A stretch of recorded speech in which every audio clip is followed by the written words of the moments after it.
دعائیں جب قبولیت کے لیے اللہ کے روبرو ترتیب سے کھڑی ہوتی ہیں تو تہجد کی دعائیں سب سے پہلی صف میں ہوتی ہیں، وہ صف جسے اللہ نے سب سے پہلے اپنے کن سے نوازنا ہوتا ہے۔ تہجد کی نماز وہ واحد نماز ہے جو مؤذن کی نہیں، دل کی اذان پر پڑھی جاتی ہے۔ فجر اور تہجد خاموش نمازیں ہیں، ان میں بہائے گئے آنسو کی پکار صرف اللہ دیکھتا اور سنتا ہے، تب ہی تو ان میں مانگی گئی دعائیں اثر رکھتی ہیں، تب ہی تو ان کو ادا کرنے کے بعد انسان کا دل سکون سے بھر جاتا ہے۔ سجدہ کر لیا ہے تو کیوں خدا سے ضد لگائے بیٹھے ہو؟ طریقہ بندگی ہے، سر سے پہلے دل کو جھکایا جاتا ہے۔ کیوں ہوتے ہو پریشان انجام کے خوف سے؟ تم ان کے پیچھے نہیں بھاگتے جن کا معاملہ خدا کو تھما دیا جاتا ہے۔ جو کہانی تہجد تک پہنچ جاتی ہے پھر وہ کبھی ادھوری نہیں رہتی۔ چاہت سے نصیب تک کا جو فاصلہ ہے وہ بس ایک دعا ہے۔ تہجد میں بہنے والا ہر آنسو اللہ سے کن کہنے کی سفارش کرتا ہے۔ شفا بن جاتے ہیں وہ آنسو جو تاک راتوں میں بہائے ہوتے ہیں۔ کن کہتا ہے اللہ اور ایک پل میں مقدر بدل جاتے ہیں۔ تہجد کی نماز معجزے کا ذریعہ ہے۔ جب تمہیں سارے راستے بند نظر آتے ہیں تب بھی وہ ایک راستہ کھولے رکھتا ہے اور وہ تہجد کا راستہ ہے۔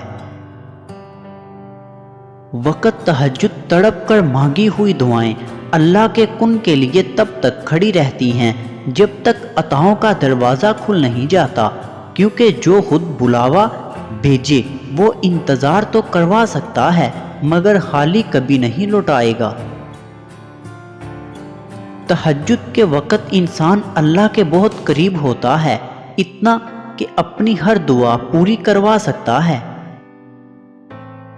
اگر تمہاری دعائیں رد ہونی ہوتی تو تمہیں تہجد تک لایا ہی نہ جاتا۔ حضرت علی رضی اللہ تعالی عنہ نے فرمایا، لا حاصل کو اگر پانا چاہتے ہو تو تہجد پڑھا کرو، کیونکہ جو نصیب میں نہ ہو اسے تہجد کی دعائیں مقدر میں لے آتی ہیں۔ کیا یہ معجزہ نہیں ہے کہ رات کی تاریکی میں اللہ پاک نے تمہیں تہجد کی لگن لگائی ہے؟ تہجد کی نماز اپنے اندر کچھ راز رکھتی ہے جسے صرف اللہ پاک سے محبت کرنے والے ہی جان پاتے ہیں۔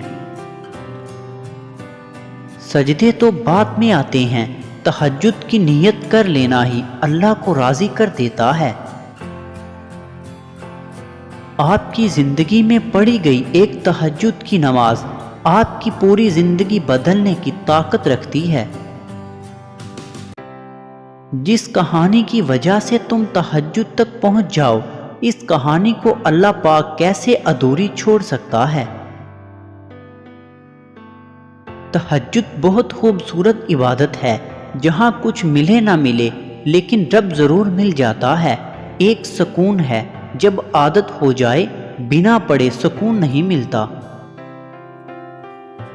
تہجد کی نماز تک پہنچ جاؤ تو سمجھ لینا کہ اللہ نے تمہیں اپنے بہت قریب کر لیا ہے۔ تہجد کے وقت اٹھنے والا بہت ہی خوش نصیب انسان ہوتا ہے، جو انسان اپنے بستر کو چھوڑ کر اللہ کی بارگاہ میں حاضر ہوتا ہے۔ اگر اللہ نہیں چاہتا تو تمہارے دل میں ایک دعا کا خیال بار بار آتا ہی کیوں؟ اس پر بھروسہ رکھو اور مانگتے رہو۔ اللہ جسے چاہے اپنی محبت کے لیے چن لیتا ہے، پھر اسے تہجد کی دعوت دیتا ہے، اور پتہ ہے اللہ کے سامنے تہجد میں بہانے والے آنسو اللہ کو بہت پسند ہیں۔ تہجد تک تو اللہ لے کر جاتا ہے، کیونکہ تمہاری دعاؤں پر کن فیکون کی مہر لگنی ہوتی ہے، تبھی تو کہتے ہیں تہجد تو سفر ہے کن سے فیکون تک کا۔